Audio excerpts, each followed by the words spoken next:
আজকে দেখাবো সরোজনি থেকে আমি কি কি কিনেছি। প্রথমে ছেলের জন্য কিনেছি এই হ্যাটটা, আর ওর জন্য এই নেল কাটারের সেট, আর ওর জন্য কিনেছিলাম দুটো সানগ্লাস, এই একটা ব্ল্যাক আর একটা রেড।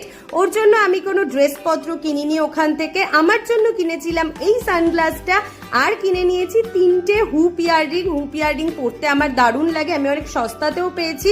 অর্ধেন্দুর জন্য হোয়াইট পোলো টি শার্টটা, আমার জন্য ফুসিয়া পিঙ্ক কালারের একটা টি শার্ট, রেড কালারের একটা ক্রপ টি শার্ট, আর এই একটা হট প্যান্ট। আর সরোজনি থেকে তো এই লং কোটগুলো কেনা মাস্ট।